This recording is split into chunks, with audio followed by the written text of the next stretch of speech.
Overwhelming odds. The command deck of the Calderon flagship, Eternal Dominance, hummed with activity, a symphony of technological perfection that had conquered 17 star systems without significant resistance. Admiral Sarkhan Tezak stood with his 4 arms clasped behind his back, his silver-scaled skin reflecting the blue glow of holographic displays that surrounded him. His vertical pupils narrowed as he studied the tactical readout of the human defense forces. 10,000 ships, he muttered, almost amused. That's all they've managed to rally. His second-in-command, Sub-Commander Velix, approached with a datapad. The humans have concentrated their forces around their homeworld and 3 colony planets, Admiral.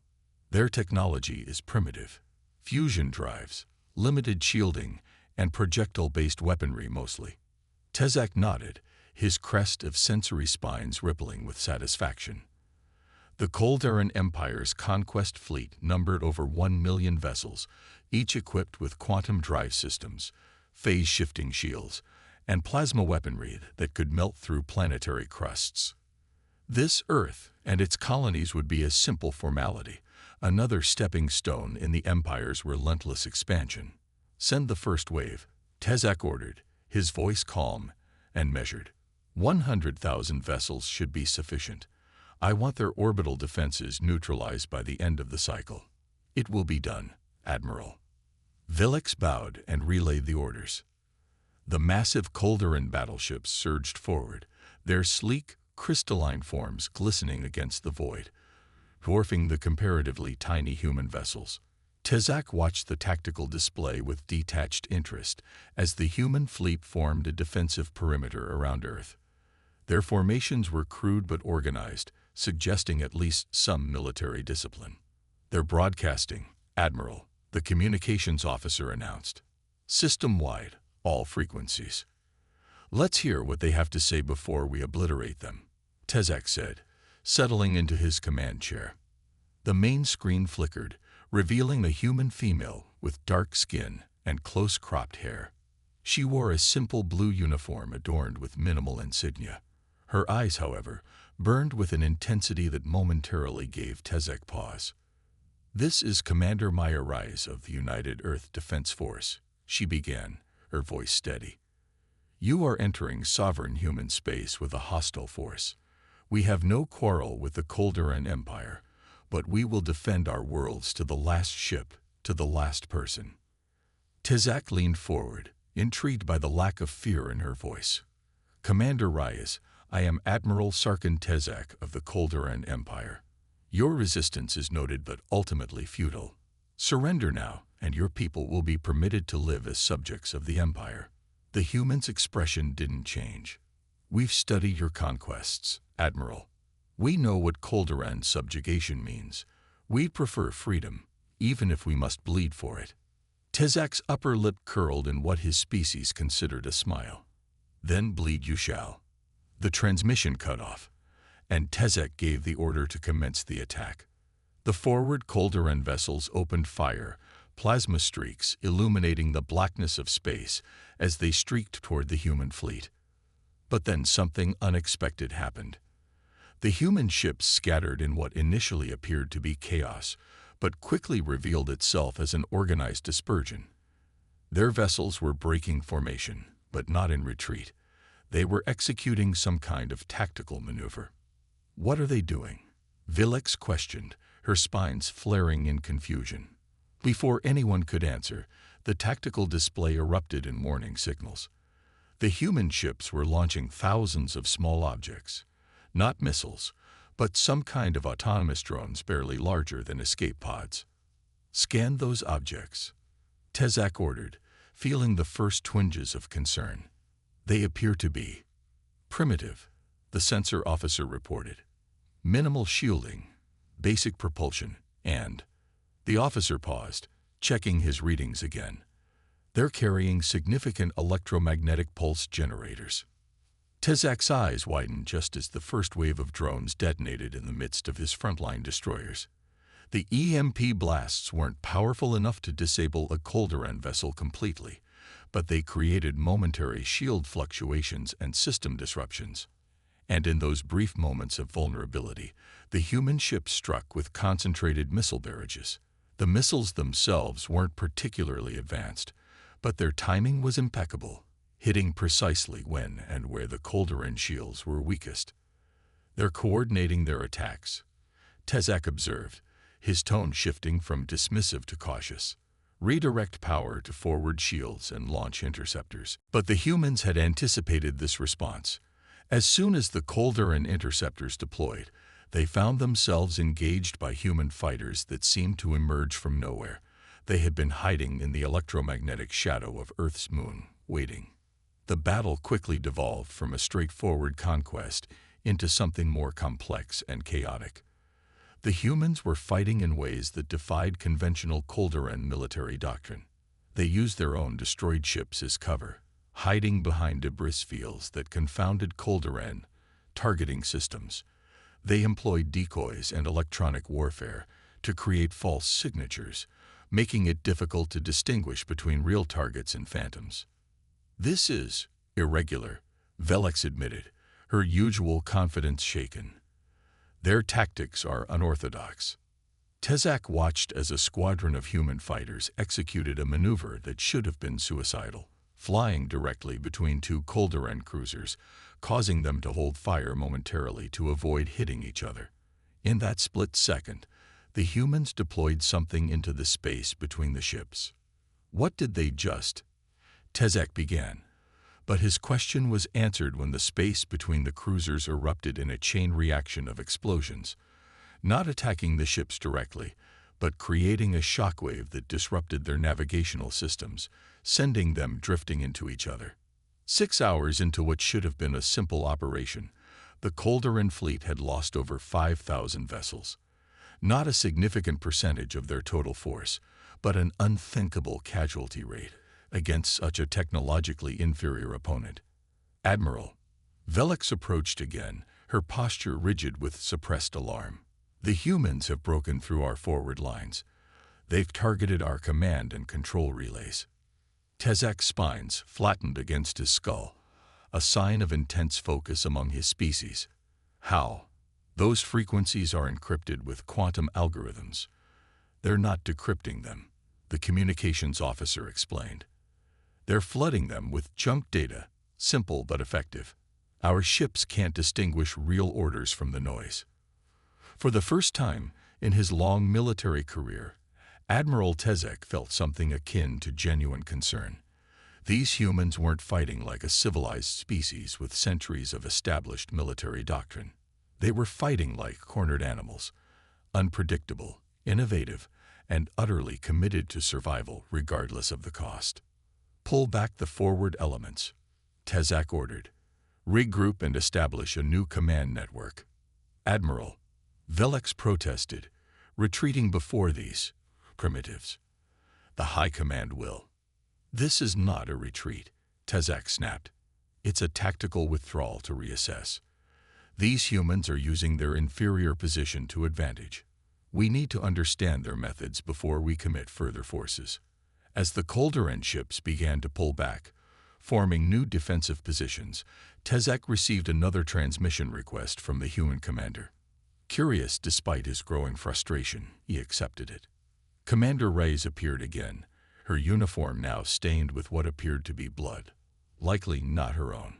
Behind her, a command center bustled with activity, humans working with focused intensity despite the chaos of battle. "Admiral Tezak," she said, her voice calm despite the circumstances. "Your forces are experiencing communication difficulties. Perhaps you'd like to discuss terms before this escalates further." Tezak felt his spines rise in indignation. "Terms? You faced the full might of the Koldaran Empire. This temporary setback changes nothing, doesn't it?" Reyes countered. "We've analyzed your attack patterns, your ship formations, your command structure. You fight like you've never faced a real challenge. Predictable, textbook. We, on the other hand, have been fighting among ourselves for thousands of years. War is in our DNA, Admiral." "You've gotten lucky," Tezak replied, but even to his own ears, the words sounded hollow.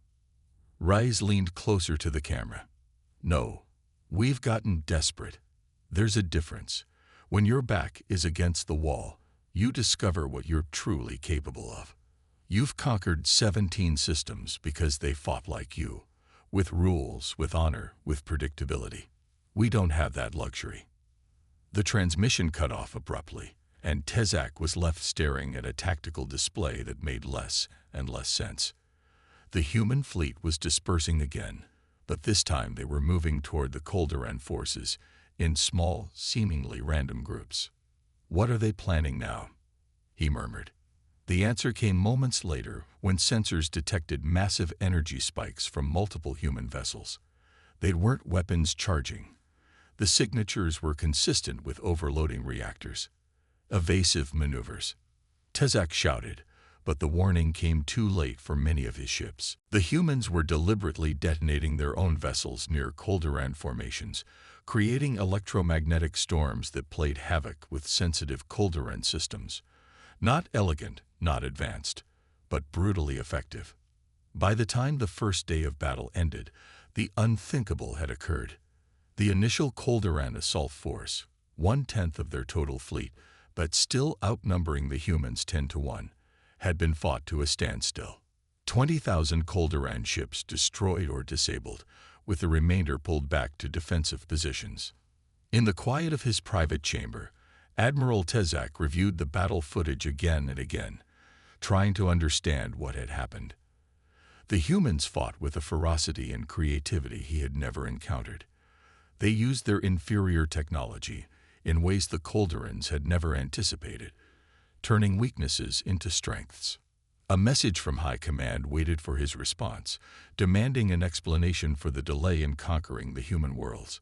Tezak stared at it, knowing that his next decisions would determine not only his fate, but potentially that of the Empire itself. Because one thing had become clear: these humans were not like the other species the Koldarans had subjugated.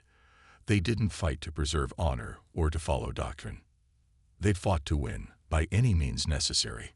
And for the first time in his life, Admiral Sarkin Tezak felt the cold touch of doubt. The cost of underestimation. The war room aboard the Eternal Dominance had fallen eerily silent.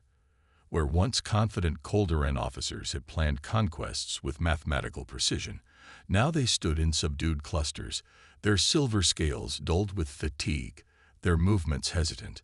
4 standard cycles had passed since the initial engagement with the humans, and the situation had only deteriorated. Admiral Tezak studied the holographic battle map with narrowed eyes. The human forces had not pressed their advantage after that first surprising victory, a decision that puzzled him initially but now made perfect strategic sense. They had bloodied the nose of a superior force and then melted away, forcing the Koldarans to waste resources hunting scattered resistance across an unfamiliar star system. "They're drawing us out," Tezak muttered, more to himself than to the officers around him. "Stretching our supply lines, forcing us to commit resources to defend against ghosts." Sub-Commander Velek's approach, her movements stiff with formality that barely concealed her anxiety.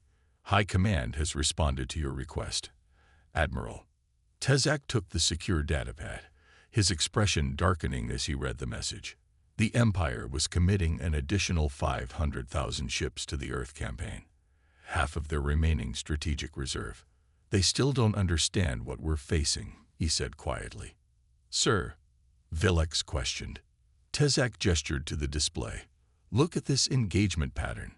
The humans never commit to a direct confrontation unless they have an asymmetric advantage.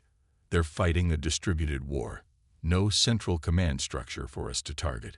No vital strategic assets they won't sacrifice if necessary." He manipulated the holographic display, highlighting the destruction of a Koldaran supply convoy from the previous cycle. "This attack. Our ships were destroyed by mining vessels, civilian craft retrofitted with makeshift weapons and packed with explosives.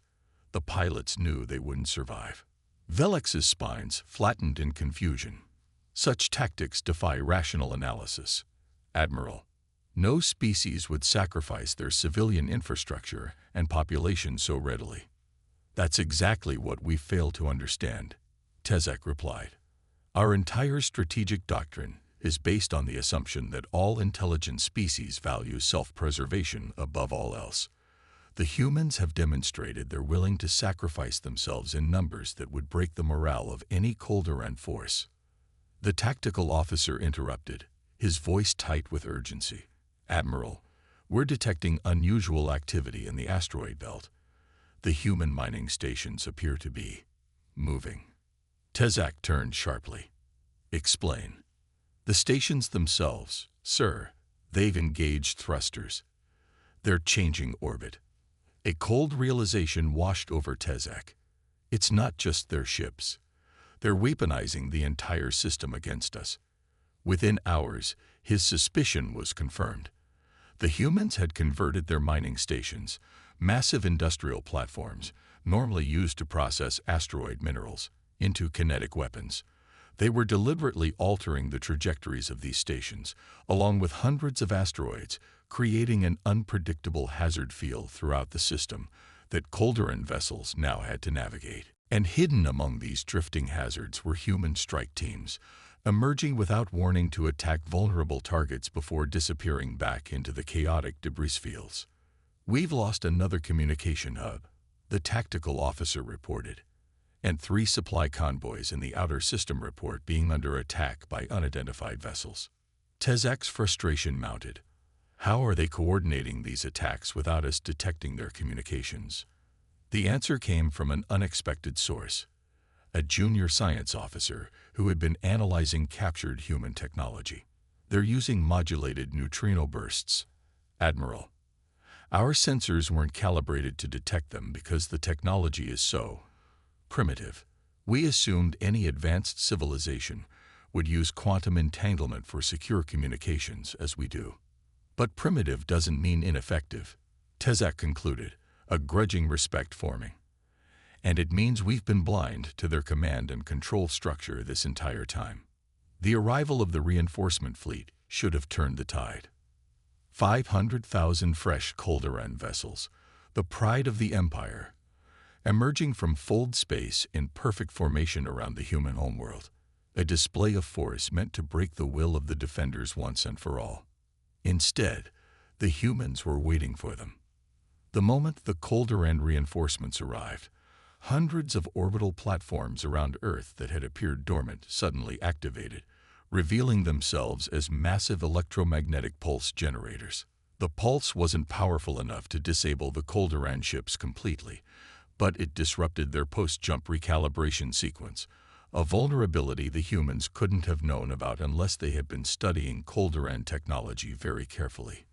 In the momentary confusion, human vessels swarmed the disoriented Calderon ships, not attacking randomly, but with surgical precision, targeting specific systems that their previous encounters had revealed as vulnerable.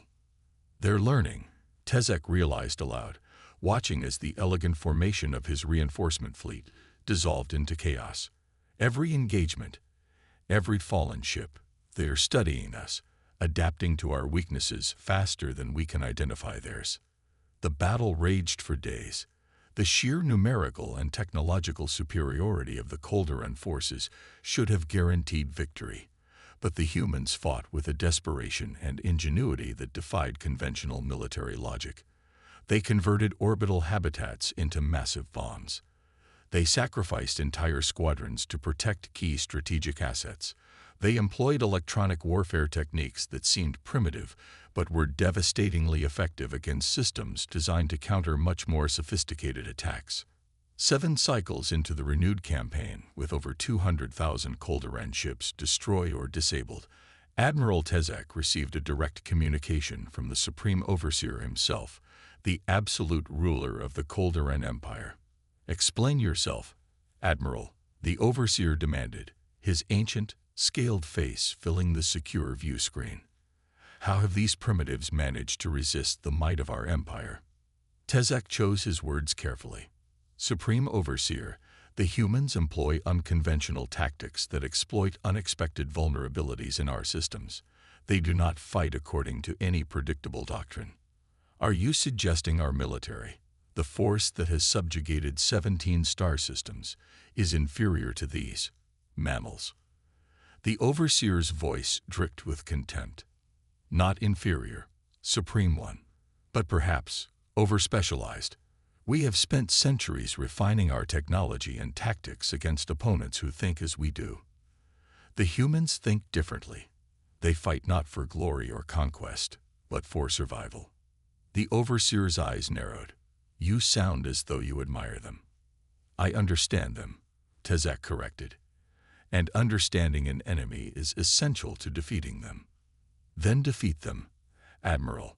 The Empire has committed nearly half its total military strength to this campaign. Failure is not an option. The transmission ended, leaving Tezek with the impossible burden of expectations.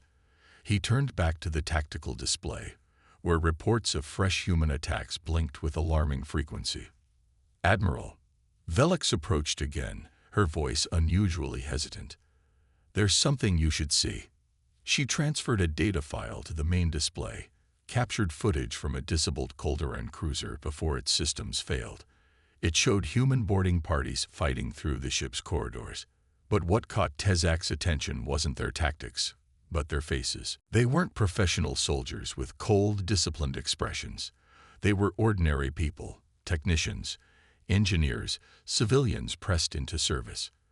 Their faces showed fear, determination, rage, grief, a spectrum of emotions that would be considered shameful weakness in Koldaran culture.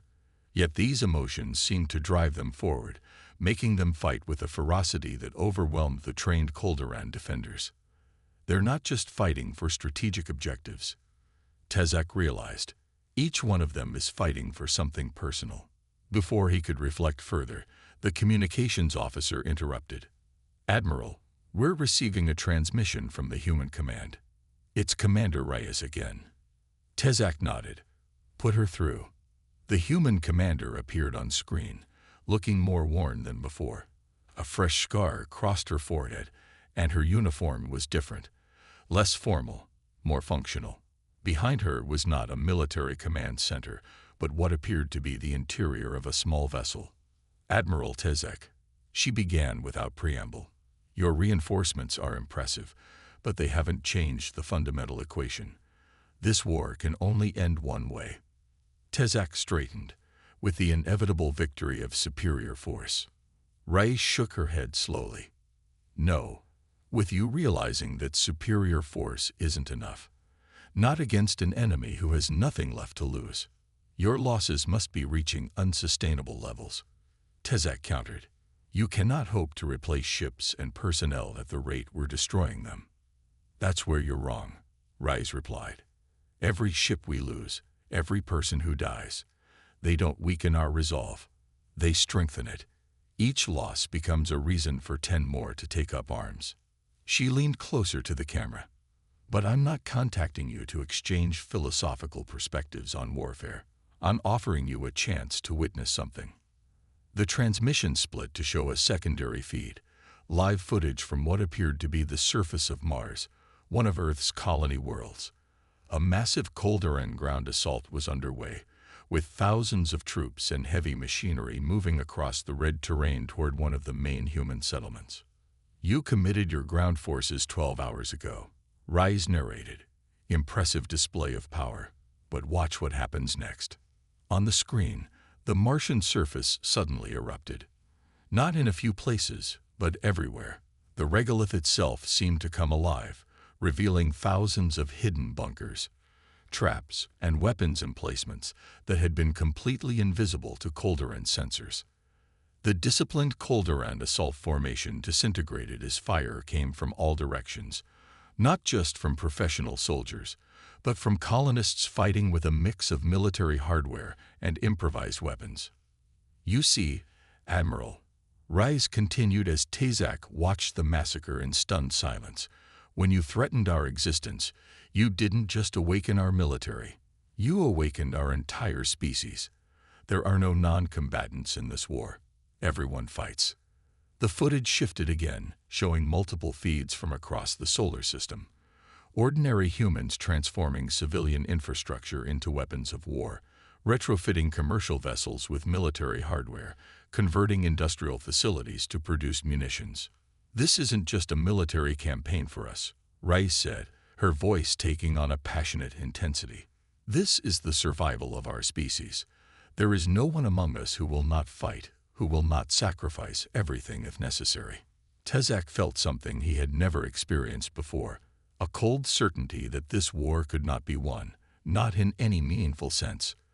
The Calderan Empire might eventually overwhelm the humans through sheer numbers, but at what cost?